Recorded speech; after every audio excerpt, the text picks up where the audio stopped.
Ang kwento ni Tomby.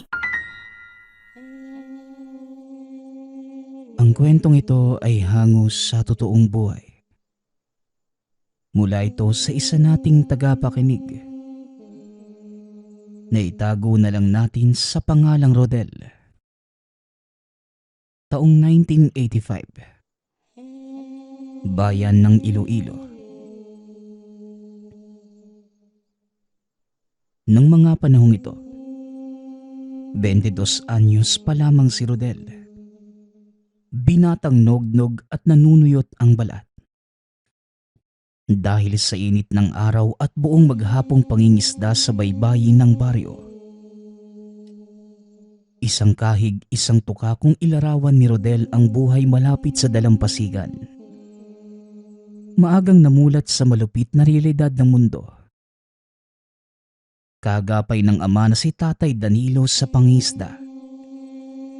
Nakakakain naman sila 3 beses isang araw. Ngunit kung minsan, hindi nila maiwasang mangutang kapag kinakapos. Tay, siya nga pala. Ubus na po pala yung bigas natin. Wala na po tayong sasaingin sa maghapon. Wika ni Rodel. Mangutang ka muna kila Aling Pasing. Mahina talaga anak sa baybayin ngayon eh. Maalon at sobrang sama ng panahon. Tugon ni Tatay Danilo. Tay, ayoko na pong mangutang doon. Palagi na lang po niya tayong pinagsasabihan ng masasakit na salita eh. Magpapautang ha. Palagi namang may pabaon na kutsa. Pasensya ka na anak ha. Hirap lang talaga ang tatay. Pero pag nakahuli tayo ng malaking isda, siguradong makakabili tayo ng masasarap na pagkain. Tiis-tiis na lang muna tayo sa binilad na isda at suka. Ayos lang naman po yan tay. Sobrang sarap pa rin naman ng tuyo no? Talo pa yung pritong manok sa mga kainan. Wika ng binata. Sabay kagat sa hawak na tuyo. Habang kumakain, nagulat si Rodel nang nakita ang ama na bigla na lamang nahirapan sa paghinga. Sumikip ang dibdib. Nawalan ito ng malay. Tay, ayos lang po ba kayo? Ano pong nangyayari sa inyo? Tay, tay! Wika ni Rodel. Tuluyan ng nabaldado si Mang Danilo. Ayon sa mga doktor, na-stroke si Tatay Danilo at mahihirapan ng makabalik sa trabaho. Nabaon sa utang ang pamilya dahil sa dami ng bayarin sa ospital. Halos maubos ang lahat ng ari-arian ng mag-ama. Kaya napilitan si Rodel. Hanggang sa nakilala niya ang matabang inchik. Negosyante na nagngangalang Mr. Wong. Nangongolekta ito ng plangga-plangga ng isda at alimasak. Ibinibenta niya ito sa pwesto sa bayan. At si Rodel ang palagi niyang pinagkukuhanan. Oh, Rodel, ako kuha sa'yo marami isda ha. Benta ko yan bayan. Wika ni Mr. Wong. Naku, malaking tulong po ito sa pagpapagamot sa tatay ko, Mr. Wong. Tugon ni Rodel. Noong una, maayos at wasto naman ang pagbili ng incheck sa kanya ng mga isda. Ngunit sa mga nagdaang mga buwan, walang habas na binabarat na siya ng negosyante. Ngunit sa kasamaang palad, wala namang magawa si Rodel. Dahil kung wala itong kikitain, mamamatay naman silang dilat ng ama. Bukod sa walang panggamot kay Tatay Danilo, wala ring pangkain ang pamilya. Rodel, ako hingi sa'yo big discount. Lugi ako presyo mo. Wika ni Mr. Wong. Naku naman po, Mr. Wong. Ako po ang mas lugi niyan eh. Binabarat niyo na po ako. Tugon ni Rodel. Ako ba galit mo, Rodel? O sige, hindi ko nakuha mga bulok isda mo. Sa iba na lang ako kukuha. Naku po. Maawa naman po kayo, Mr. Wong. Kailangan po ng pamilya ko ng pera. Sige po. Kunin niyo na lang po. Wika ng binata. Hanggang sa isang araw, nakarinig si Rodel ng usapan sa mga nag-iinumang kapwa mangingisda sa dalampasigan. Alam niyo ba mga pare, may nabalitaan ako eh. Naghahanap daw si Mr. Wong, yung incheck na barat, ng pampaswerteng mutya. Magbibigay daw siya ng 50,000 kung may magbebenta sa kanya nun. Wika ni Epoy sa dalawang kumpare.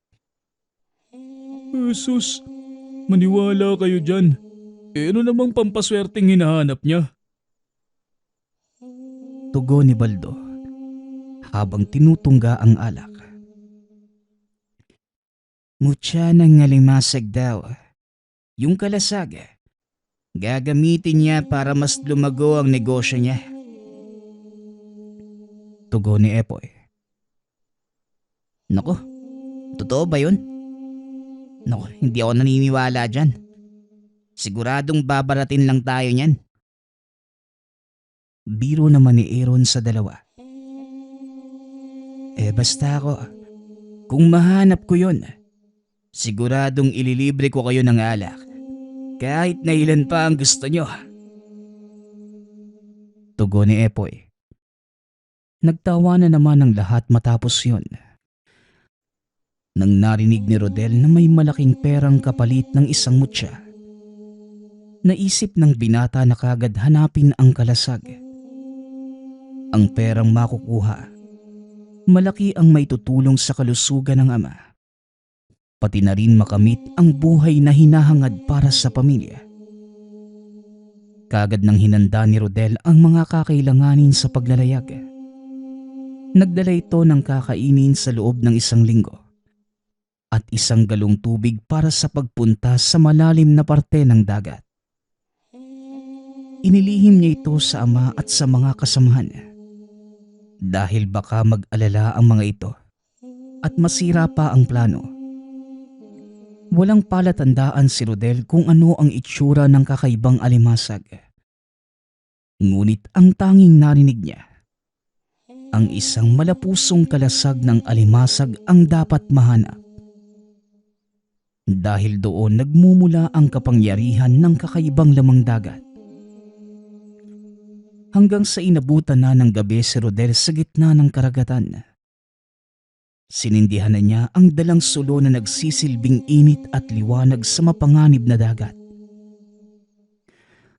Ngunit habang sinisindihan ang apoy ng lampara, may magandang tinig itong narinig.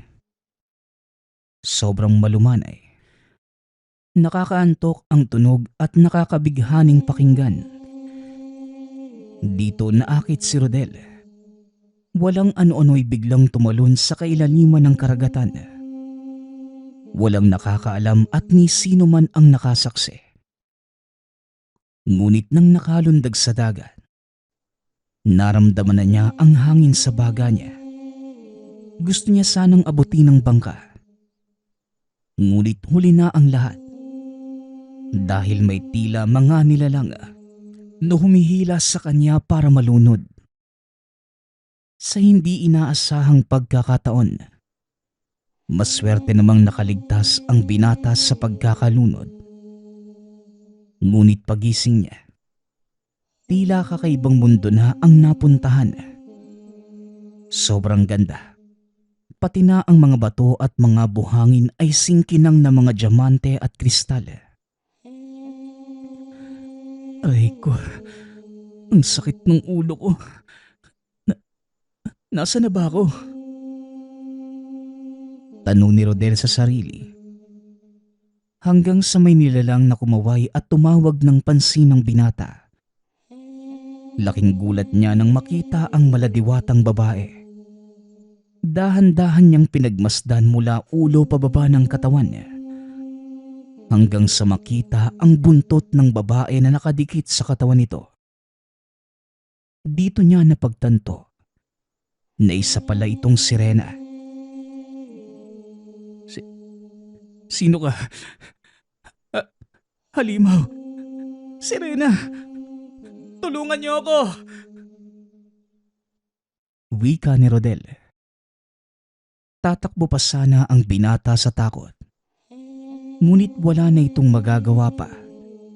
Dahil madali lamang siyang naabutan ng nilalang. Pero sa kabilang banda, kinausap nila ng maayos si Rodel. Dito sinabi na kailangan nila ng tulong ng binata. Ang babaeng kumakaway sa kanya. Ito pala ang prinsesa ng mga sirena na si Agua. Napansin naman ni Rodel na kakaiba ang itsura nito sa lahat. Sobrang tangos ng ilong at namumula ang mga labi. Makintab din ang buntot na nag-iiba-iba ang kulay sa tuwing nasisinaga ng liwanag. Natulala na lamang si Rodel at tumulo ang laway.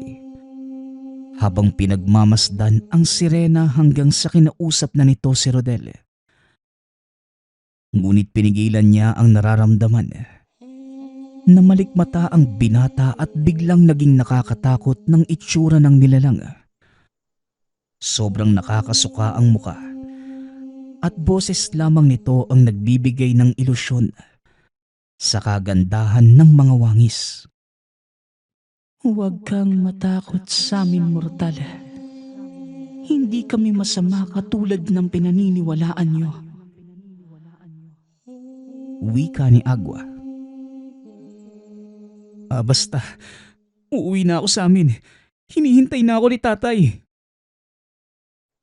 Tugon ni Rodel. Hindi ka namin pipilitin, mortal. Pero isa lang ang hinihiling namin sa'yo. Pag-isipan mo sanang tulungan kami. Muling wika ng mga prinsesa ng sirena.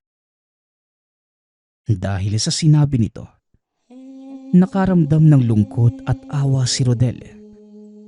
Tinanong niya si Agua. Kamahalan, isa lang po kong hamak na tao. Meron lang po kong hinahanap na mutya. Paano ko kayo matutulungan? Tanong ni Rodel. Nagtaka naman ang prinsesa sa sinabi ng binata. Mukhang alam ko na ang hinahanap mo, mortal. Mutya ng kalasag ng alimasag. Tama ba? Tanong ni Agua. Nagulat naman si Rodel sa narinig. Oo, mahal na prinsesang Agua. Kailangan ko pong mahanap yun para mapagamot po ang tatay ko. Pakiusap. Tulungan niyo po ako. Tugon ni Rodel. Desperado na itong makuha ang mutya. Hanggang sa sinabi ni Agua ang dahilan kung bakit kailangan niya ang tulong ng binata. Sa bawat paglubog ng araw, may mga nilalang na sumasalakay sa kaharian. Walang iba kundi ang mga syokoy na gusto silang patayin. Dahil sa mahiwagang bagay na pilit nilang pinoproteksyonan. Ngunit hindi naman nila ito magamit para mailigtas ang sarili. Dito lamang nalaman ni Rodel na ang tinutukoy nila ay mutya ng mahiwagang alimasag. Namumula ang hugis pusong itsura at may tila kakaibang enerhiyang lumalabas. Napatanong naman ng binata kung bakit hindi na lang nila gamitin ang mahiwagang mutya para matalo ang mga syokoy. Ngunit hindi naman niya inaasahan ang sagot ng prinsesa. Wala kaming kakayahan na gumamit ng mutya, mortal. Dahil hindi kami lalaki sa mga lalaking sireno o tao lamang sumusunod ang mahiwagang mutya. Tugon ni Agua. Bakit hindi na lang ang mga sireno ang gumamit para mailigtas ang kaharian nyo laban sa mga syokoy na yan? Bakit ako pa? Tanong ni Rodel. Bakit? Wala nang natirang lalaking sireno sa kaharian. Mortal, wala na. Ikaw na lang ang pag-asa naming mga sirena. Pagmamakaawa ni Agua sa binata, namumugto na ang mga mata nito. Napaisip naman si Rodel kung ano ang magiging kapalit ng pagtulong. Wala din naman siyang kaalaman sa paggamit ng mutya ng alimasag. Ngunit sa puntong yun, pinili niyang ipagtanggol ang mga sirena para sa ikakatahimik ng kaharian ng mga ito. Kahit alam niyang hinahanap na siya ng ama, pinili pa din niyang tulungan ang mga nangangailangan sa kanya. Hanggang sa lumubog na ang araw, malamig na gabi ang naranasan ni Rodel. Makikita ang takot sa mata ng mga sirena at anak nito. Hanggang sa umeeko ang ingay at pagsalakay ng mga malalansang nilalang. Matatalas ang kuko ng mga ito at mga palikpik na singtalim ng kutsilyo. Takot, panginginig at hindi malaman ni Rodel ang gagawin ng mga panahong yun. Ngunit nang maibigay sa kanya ng mga sirena ang mutya ng alimasag, nakaramdam ito ng kakaibang lakas. Ibinigay pa sa kanya ang buntot pagi na nagmula sa alaga ng sirena. Ito ang ginamit niya sa mga papanganib na syokoy. Ano mga pangit? Handa na ba kayong mamatay? Wika ni Rodel. Sumugod ang binata sa harapan ng mga syokoy. Ngunit hindi niya namalayan ang biglaang pagkalmot sa likuran niya. Gamit ang matalim na kuko at palikpik nito, nagpakilala yon sa pangalang Manlaot, ang pinuno ng mga matitinik na syokoy. Ang tapang mo yata tao para pumunta dito. Ngayon, hindi ka na makakauwi sa lungga mo. Wika ni Manlaot. Ngunit laking gulat ni Rodel. Napansin niya na kagad naghilom ang sugat mula sa kalmot ng nilalang. Makikita na sintigas ng kalasag ng alimasag ang balat ng binata. Nagkagulo ang mga syokoy. Napangiti na lamang si Rodel at nagkaroon ng lakas ng loob na kagatin ang kaliwang kamay ni Manlaot. Ramdam ng nilalang ang lakas ng kagat ni Rodel. Katumbas ito ng sipit ng alimasag. Tuluyang naputol ang kamay ni Manlaot at nanghina. Pinulupot ni Rodel ang hawak na buntot pagi sa katawan ng syokoy. Huwag ka nang magpumiglas. Hayaan mong patayin kita ng dahan-dahan. Wika ni Rodel.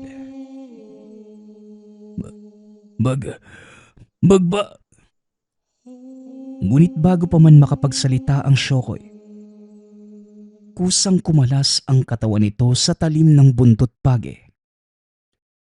Nang makita yon ng mga iba pang mga syokoy, naduwag na ang mga ito na atakihin si Rodel at pinili na lamang na lumikas sa labanan. O mga duwag, bumalik kayo dito! Sigaw ni Rodel sa kanila. Nagsilangoy naman ang mga syokoy sa kailaliman ng karagatan.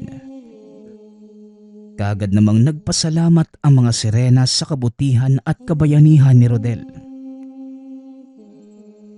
Mula sa aming mga sirena, maraming salamat sa iyo, Mortal, sa pagliligtas sa amin. Wika ni Agua. Wala ho yun, mahal na prinsesa. Halik lang, ayos na sa akin eh. Biro lang ho. Biro ni Rodel sa prinsesa ng mga sirena. Sabay kamot sa bato. Kagad namang nagtawanan ang mga sirena na tila kinilig sa sinabi ni Rodel. Tunay ngang mga bolero ang mga mortal, katulad mo. Pero dahil sa kabayanihan mo sa kaharian ng mga sirena, ibibigay na namin sa iyo ang mutya na hawak mo. Sana'y gabayan ka niyan at gamitin mo sa tama, mortal. Wika ni Agua. Nagulat si Rodel nang mapa sa kanya ang hinahangad na mahiwagang mutya. Ngunit nagdadalawang isip na ito kung ibebenta pa niya. Maraming salamat po, Prinsesa Agua. Pangako ho, gagamitin ko lang po ito sa kabutihan. Tugon ni Rodel habang nakaluhod sa harapan ng prinsesa. Hinatid naman ito ng mga tauhan ng prinsesa sa dalampasigan. Nakauwi ng ligtas ang binata. Ngunit laking gulat niya nang buksan ang pintuan. Tumambad sa kanya si Mr. Wong at mga tauhan nito. Sina Epoy, Baldo at Aaron. Pinipwersa nila ang ama. Sinasakal ni Epoy si Mang Danilo, habang si Baldo naman sa kaliwang kamay at sa kanang kamay naman si Aaron. Anong ginagawa niyo dito? Pakawalan niyo ang tatay ko! Wika ni Rodel. Ikaw gulat, Rodel, na. Akin na mutya ng alimasag. Yan bigay swerte sa akin. Tugon ni Mr. Wong. Ibigay mo na lang, Rodel. Kung ayaw mong masaktan namin ang mahal mong ama. Dagdag ni Epoy. Tama si Epoy, pare. Wala ka nang kawala sa inchik na to. Ibigay mo na kasi, pare. Mayaman at makapangyarihan si Mr. Wong. Hindi ka uubra dyan. Pahabol ni Baldo. Kasabay ng malakas na paghalakak.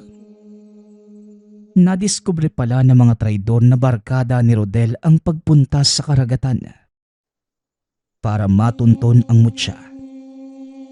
Kaya nang makita nila na hawak ito ni Rodel, kagad nila itong sinabi sa incheck. Hindi natakot noon si Rodel dahil hawak niya ang mutya. Hindi ito masasaktan ng mga kasamahan ni Mr. Wong dahil protektado siya ng tangan. Mga walang hiya kayo. Hindi nyo na nirespeto ang tatay ko. Papatayin ko kayong lahat na nandito.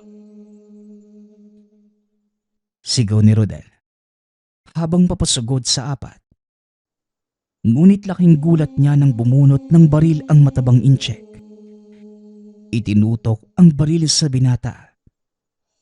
Biglang pinagpawisan si Rodel at naisip ang kaligtasan at kapakanan ng ama.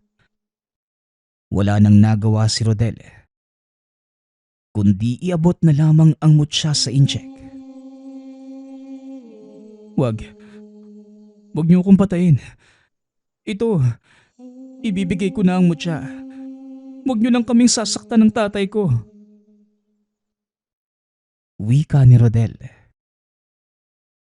Ikaw bigay naman pala. Ikaw hirap pakausap, ha? Tugon ni Mr. Wong. Ngunit habang inaabot ang mutya, bigla niyang hinablot ang baril ni Mr. Wong. Doon sila nagrambulan at nag-agawa ng baril. Ngunit sa lakas ng incheck, natumba si Rodel. Ikaw mahina. Ako lakas. Papatayin kita. Wika ni Mr. Wong. Dito pinuntirya ng incheck si Rodel at pinaputukan ng baril.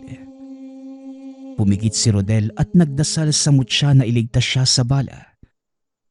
Pagkabukas ng mga mata, laking gulat niya nang dinaplisan lang siya ng bala at napangiti. Naging singtigas at lakas ng kalasag ng alimango ang katawan. Kaya kahit bala, walang panama sa kanya. Ayos pala ang mutya ng kalasag ng alimango eh. Hindi ako tinatabla ng bala. Wika ni Rodel sa sarili. Ngunit nawala na lang bigla ang saya ng binata. Nakahandusay na ang ama nito. Dito pala tumama ang balang dumulas sa kanyang katawan. Napuno ng galit si Rodel at pinatumba ang matabang incheck na negosyante. Natakot ang iba sa lakas ni Rodel at tumakas ang mga tauhan.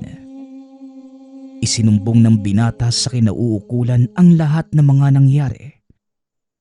Ngunit napatalsik lamang ang incheck sa lugar dahil nabayaran pala nito ang hustisya.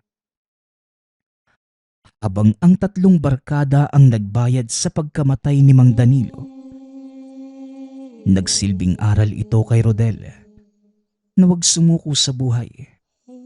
Maging inspirasyon sa lahat na kahit gaano kalupit ang kapalaran, kailangan pa rin itong harapin at tanggapin kahit imposible. Tay, alam kong tahimik ka na kung saan ka man ngayon. Pangako po, hindi ako susuko sa buhay. Tutulungan ko po yung naaaping katulad natin gamit ang mutya ng kalasag ng alimasag. Wika ni Rodel. Naging magiting at kilalang antingero si Rodel sa baryo. Lumalaban sa mga nilalang na nananalasa at mga taong may masamang balak na gustong manakit, manlinlang, mang-abuso at manloko sa mga kawawang mga biktima ng mga ito. Gamit ang mutya ng kalasag ng alimasag. Patunay ang kwentong ito na hindi lamang mga elemento at nilalang ang masama. Kung minsan, mas masama pa rin ang mga taong iniisip lamang ang sarili at walang alam sa mga taong natatapakan. Ang susunod nating kwento ay mula sa isa nating tagapakinig. Naitago na lang natin sa pangalang Jofel. Taong 1981. Probinsya ng Negros. Mahirap ang maging mahirap. Palaging kataga ni Jofel. Panganay sa 7 magkakapatid. Sa edad na 20 taong gulang, pasanan niya ang obligasyon ng pamilya. Nalumpo ang ama, habang ang ina naman ay halos magkandakuba na sa pagiging trabahador sa asyenda malapit sa lugar. Para maitawid ang gutom, halos lahat ng trabaho pinasok na ng binata. Sa murang edad, nabanat na ito sa mabibigat na trabaho. Hanggang sa isang araw, isinama ito ng ina para sana ipakilala sa may-ari ng hasyendang pinapasukan. Ayon kay Nanay Uning, naghahanap ng kargador ang amo. Isa sa mga negosyo nito ay pagbebenta ng mga karne ng baka, baboy, at minsan kalabaw na galing mismo sa hasyenda. Nirekomenda siya ng ina dahil malaki ang kita kung siya ang mapipili. Oning, mukhang delikado ang trabaho ng mga kargador gila Don Sebio. Kita mo naman, walang tumatagal. Halos buwan-buwan nag-iiba sila ng alalay sa pagbubuhat ng karne. Wika ni Tatay Kondring.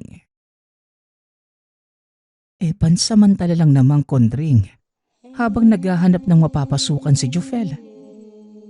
Ano anak, kaya mo ba? Sa narinig ko hindi naman ganun kahirap ang pinapagawa. Saka hindi naman araw-araw anak. Sayang din. Sa pagkakadinig ko doble ang pasahod kung maganda ang trabaho mo. Ano, gusto mo ba? Tanong ni Nanay Uning sa anak. Sige po, Nay. Yun lang po ba? Tay, wag na po kayong mag-alala. Kaya ko naman po ang sarili ko. Aba, sayang naman tong laki ng braso ko kung hindi ko gagamitin. Tsaka, malaking tulong ho yun sa atin kung sakali. Tugon ni Jofel. Pinilit ng ama na bumangon kahit nanghihina. Dahil sa sakit na hindi nila matukoy. Wala naman silang pera pang konsulta. Kaya idinadaan na lamang sa tapal na mga herbal at halamang gamot. Inalalaya naman siya ni Jerome, sunod na anak kay Jofel. Ayon sa ama, nais niyang mayakap ang anak bilang pasasalamat. Dahil dapat sa kanya ang responsibilidad na yun. Maraming salamat anak ha. Pagpasensyahan niyo na sana ako. Hindi man lang ako makaalalay sa inyo. Nahihiya ako sa kalagayan ko. Wika ni Tatay Kundring. Tay, hindi mo naman sadya kung bakit ka naggaganyan. Huwag na po kayong mag-alala. Kami na po ang bahala. Pagpasensyahan niyo na po kung hindi man lang namin kayo madala sa pagamutan ha. Tugon ni Jerome. Mga anak, hindi nyo obligasyon ng pamilya. Pero nagpapasalamat kami ng tatay nyo. Malaki ang naitutulong nyo sa amin. Lalo ka na, Jofel. Halos ikaw na ang umaako sa lahat ng gastusin. Lalo na sa mga kapatid mo. Panalangin ko, bigyan ka ng proteksyon ng ama sa anumang trabaho na pinapasukan mo. Kayong lahat mga anak. Dagdag ni Nanay Uning. Kaya nga kami matatag na dahil sa mga panalangin nyo. Maraming salamat po ha. Masaya po kaming makatulong sa inyo. Tugon ni Jofel. Niyakap sila ng ina. Nagbigkas ito ng mga katagang ayon kay Nanay Uning. Magsisilbi itong proteksyon kahit saan man mapunta. Ayon sa ina, yun lamang ang pamamaraan niya para mapanatag ang kalooban. Lalo pat palagi siyang nasa trabaho. Hindi niya maaasikaso ang mga anak at asawa. Dagdag pa ni Nanay Uning, natutunan niya ang mga dasal sa yumaong ama na may alam sa lihim na karunungan. Naituro ito sa kanya at naipasa din niya sa mga anak. Hindi man sila manggagamot pero ayon sa ama ni Nanay Uning, hindi lang para sa mga manggagamot ang mga usal. Nasa tao ito at paniniwala ng gumagamit. Maagang naghanda si Nanay Uning at Jofel. Matapos maayos ang lahat sa tahanan, naiwan naman si Jerome sama. Habang ang iba pang mga kapatid pumasok na sa paaralan. Habang naglalakad, noong una ay kabado ang binata lalo pat hindi sigurado kung matatanggap pa ito sa trabaho. Ngunit pinakalma naman siya ng ina. Ramdam ni Nanay Uning ang pakiramdam ni Jofel. Kaya may ibinigay siyang bagay sa anak. Isang metal na may nakaukit na kataga sa harapan at likod.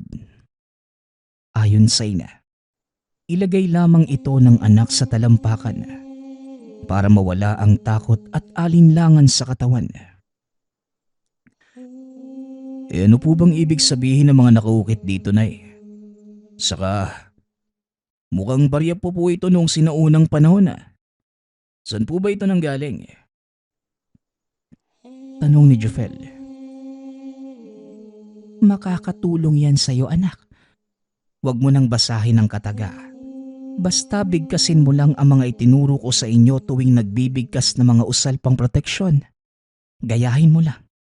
Pero wag sa matao ha. Baka mapagkahamalang kanilang nasisiraan. Yang metal na yan ang hihigop ng mga negatibong enerhiya sa katawan mo. Kaya ilagay mo na sa loob ng suot mong sapatos Maniwala ka sa akin anak. Mawawala yung masamang pakiramdam mo. Tugon ni Nanay Uning. Napangiti naman si Jofel sa mga sinabi ng ina. Mula pagkabata, hindi sila gaanong nagkakasakit. Hindi man albularyo, ngunit maraming may alam na meron itong lihim na karunungan. Ilang sandali pa ang lumipas. Narating na nila ang lugar. Dumiretso sila sa tanggapan ng hasyenda. Maraming nakapila na nais makuha ang bakanting pwesto. Ngunit dahil kilala ang ina sa lugar, hindi na ito pinapila at diretsyong pinapasok sa tanggapan. Aba, may anak ka palang makisiguning. Mapagkakatiwalaan ba ito? Totoy, anong pangalan mo? Kung tatanggapin kita, kaya mo bang magbuhat ng isang malaking kalabaw? Tanong ng tauhang si Bogart. Malaking kalabaw. Di ba, tinatadtad naman yun, Bogart. Saka malakas yung anak ko. Huwag niyo lang bigyan ng trabahong hindi niya kaya. Maaasahan na talagang masipag itong si Jofel. Sabat ni Nanay Uning. Ikaw ang sumasagot. Ikaw ba ang tinatanong ko? Hayaan mo siya dito, Uning. Dumiretso ka na doon sa gabasan. Bawal ka dito kahit kilala ka sa lugar. Alam mo naman ang patakaran na. Tugon ni Bogart. Humingi naman ng pasensya si Nanay Uning.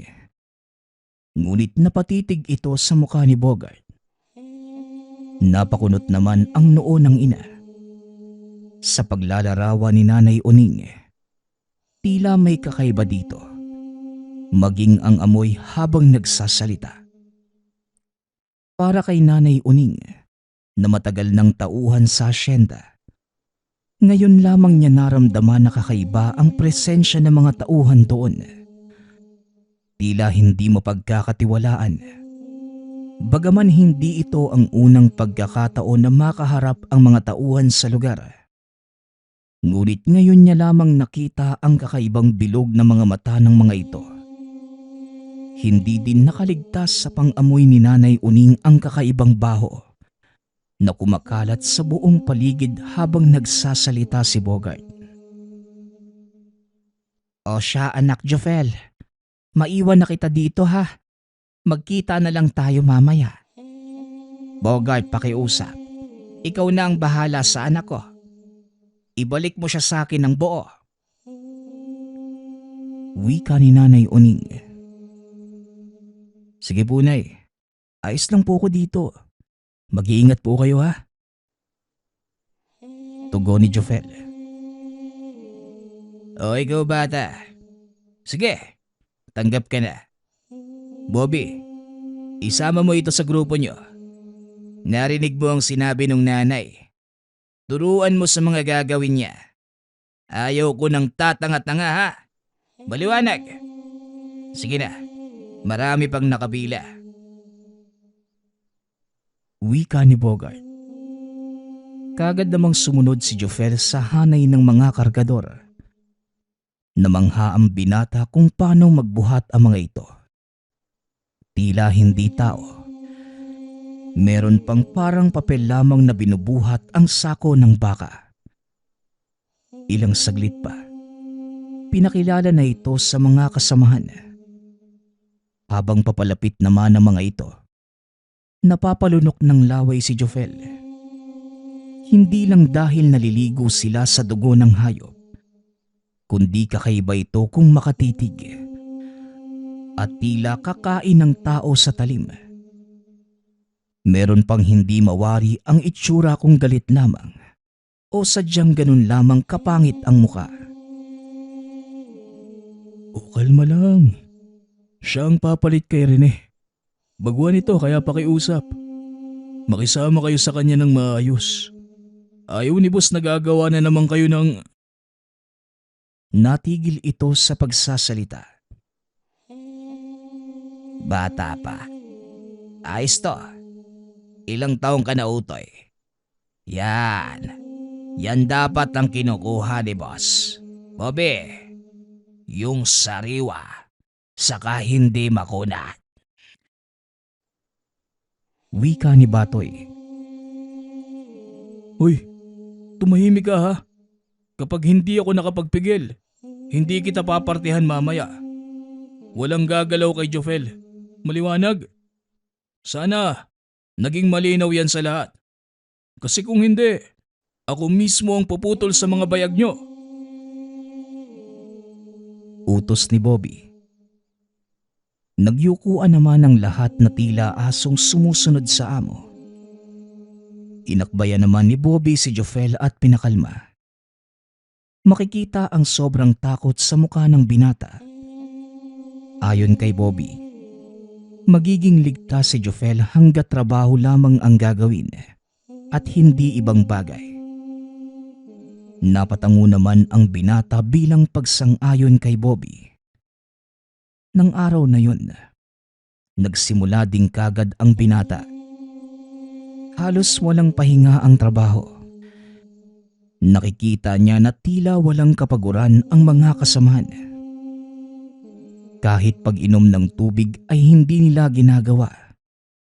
Ang pinagtataka pa ni Jofel, para itong mga walang pakiramdam, tutok lamang sa paghakot ng mga karne.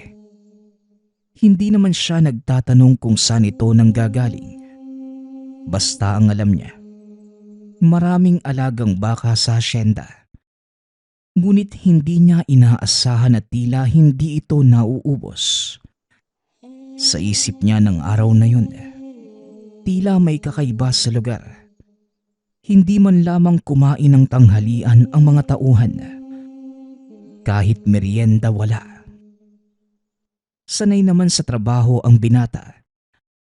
Ngunit hindi sanay ang katawan ni Jofel sa walang kain at tubig. Kaya 2:00 pa lamang ng hapon, napatanong na ito sa mga kasamahan.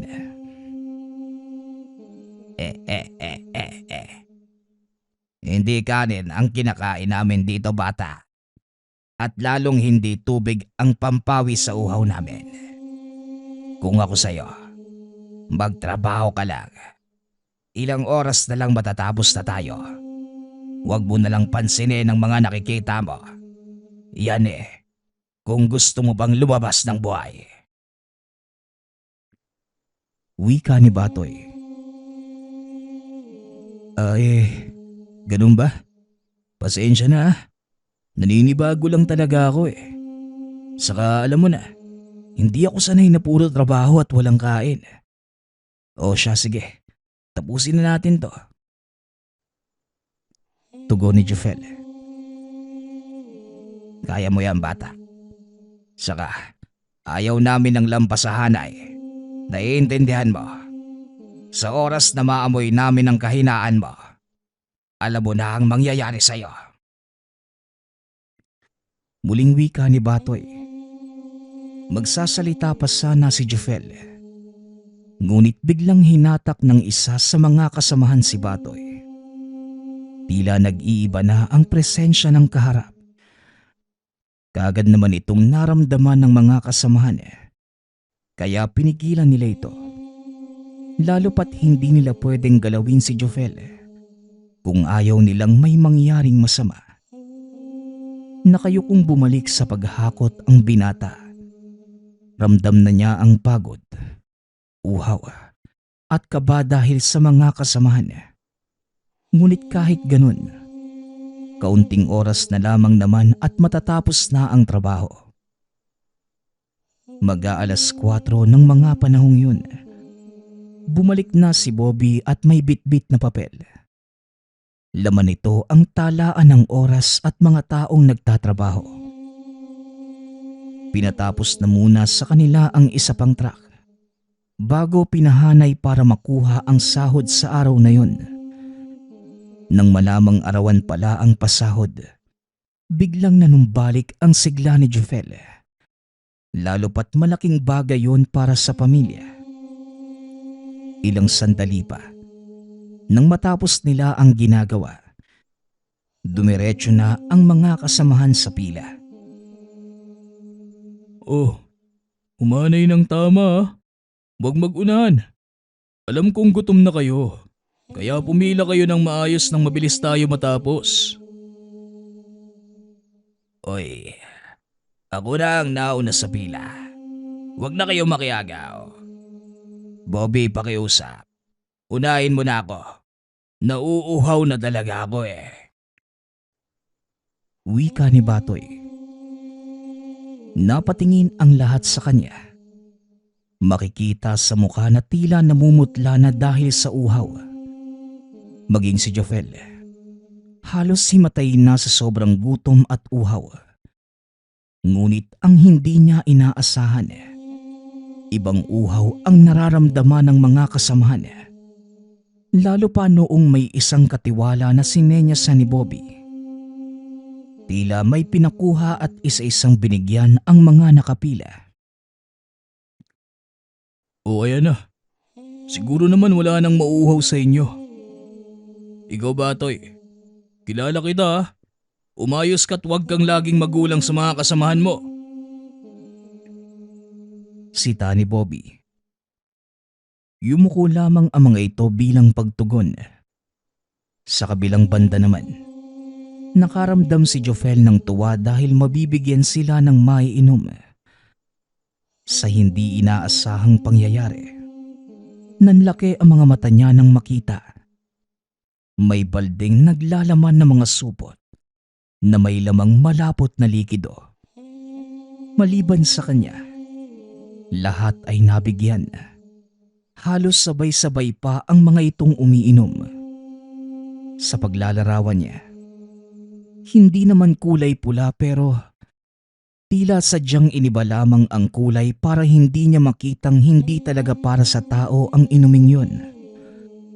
Saksi ang dalawang mga mata kung paanong nagsibalik ang sigla ng mga kasamahan.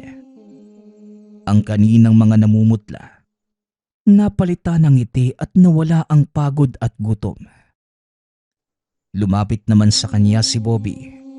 Binigyan siya ng isang bote ng tubig.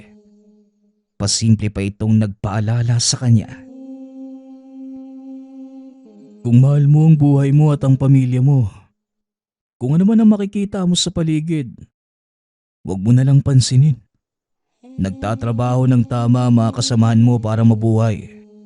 Pero mawawala yon sa oras na makialam ka. Wika ni Bobby. Oo, naiintindihan ko. Pasensya na po kayo ha. Tugon ni Jofel. Minuto lamang ang nakalipas. Biglang bumalik sa ayos ang pila. Isa-isa silang binigyan ng sobre na may lamang sahod ng araw na yun.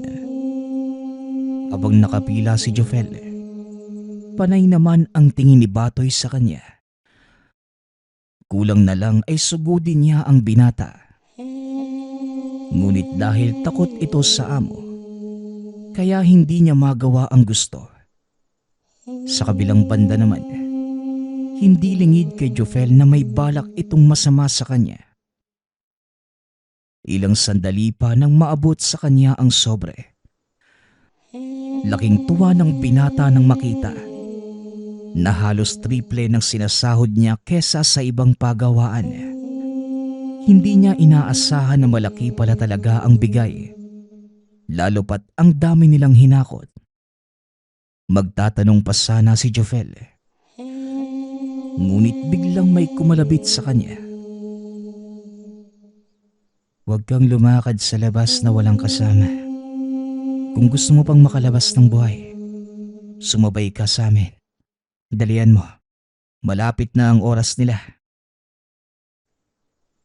Bulong ng isang binata sa kanya na nagpakilalang lanot. Napakunot ang noo ni Jofel sa sinabi ng kasama. Maliban sa hanay nila, tila ang iba sunod-sunuran kay Batoy. Kasamahan din nila si Lanot. Ngunit ramdam ng binata ang pag-aalala dito. Lalo pa noong nakita at naramdaman niya ang pagbabago ng mga nakapaligid. Tapos na din naman ang trabaho ng araw na yon, kaya nag-ayos na siya para makauwi. Ngunit biglang naihi si Jofel, kaya dumiretso na muna ito sa palikuran. Habang inaayos ang sarili, naalala niya ang binigay ng ina na metal na ipinasok sa loob ng sapatos.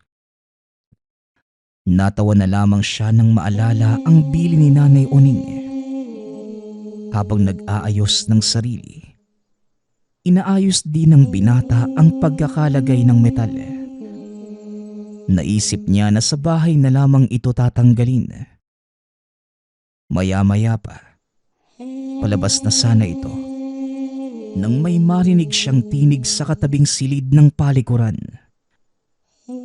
Dahil sa kuryosidad, idinikit niya ang tenga sa dingding para usisain sana kung ano ang nangyayari. Noong una, nasa mahinang boses lamang ang mga ito, hanggang sa biglang lumakas ng bahagya at humihingi ng tulong. Lumabas si Jofel para sana saklolohan ito. Ngunit bigla niyang nakasalubong sa labas si Batoy, kasama ang ilan sa mga kagrupo. Nang oras na yun, palubog na ang araw.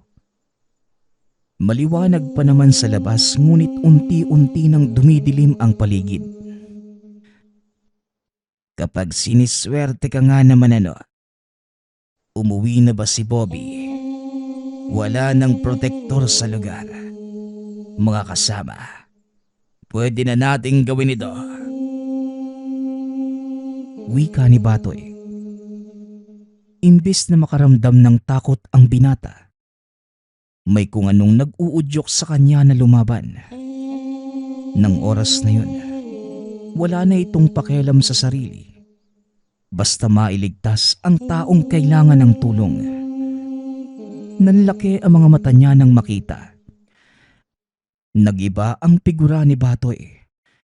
Biglang naging aso ang itsura ng ulo. Napaatras ng bahagya si Jofel nang susugudi na sana siya ng mga nilalang. Ngunit may biglang tumama sa mga ito, kaya isa-isa itong nagsipulasan. Hindi na talaga kayo nagtanda. Ano bang sinabi ko sa inyo? Walang gagalaw sa kanya. Dito pa talaga kayo nagasik?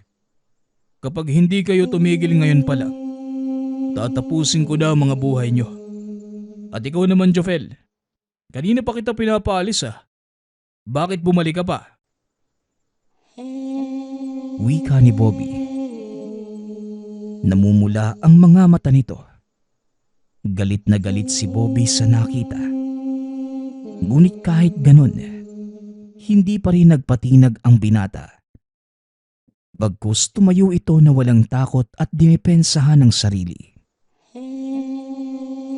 Umihi lang naman ho ako Kaso, may narinig po ako na kung ano dito sa silid na to. Tugon ni Jofel. Itinuro niya ang kwartong katabi ng palikuran, kung saan narinig ang nanghihingi ng tulong. Nilapitan ito ni Bobby at inusisa kung anong nangyayari sa silid. Ayon dito, bodega lamang ito ng mga lumang kagamitan at imposibleng may tao sa loob. Tinawag niya pa ang isa sa mga katiwala at pinabuksan ang loob. Nanlaki ang mga mata ng lahat. Tumambad sa harapan nila ang matandang halos kalahati na lamang ang katawan. Bukod dito, marami din itong katabing kalansay na hindi na makilala. Dahil sa galit, pinapasok niya ang mga tauhan maliban kay Jofel. Ayon sa kanya, aayusin ni Bobby kung anuman ang naging kapabayaan sa pamamalakad niya. Kaya ako sumunod dahil sa timbre nila hindi talaga mapagkakatiwalaan itong grupo ni Batoy Dahil sa ginawa mo, napahanga mo ako sa tapang na pinakita mo. Hindi ko kukonsintihin yung mga kagaya ni Batoy. Ibiniling ka sa akin ng nanay mo. Kaya ibabalik din kita sa kanya ng maayos. Ano man ang nasaksihan mo ngayong araw, si Uning na magpapaliwanag sa'yo. Pagsasalaysay ni Bobby. Matapos makausap si Bobby, kagad namang umalis si Jofel sa lugar. Kasabay naman niya si Lano't alinsunod sa utos ni Bobby. Nang makauwi ng tahanan, pasikreto nitong kinausap ang ina. Nakiusap naman si Nanay Uning. Itikom na lamang ang bibig hindi lamang para sa sariling kaligtasan, kundi ng buong pamilya. Ayon pa sa ina, hindi naman tao ang kinakatay sa lugar, kundi puro hayop lang. Ngunit dahil may nakapasok na ibang lahi ng aswang, kaya ganon ang nangyari. Marami sa mga kakilala ni Nanay Uning ang nagtatrabaho ng maayos sa asyenda. Walang iniintindi kung tao o aswang ang namamahala. Dahil alam nila na hindi nananakit ang mga naninirahan doon.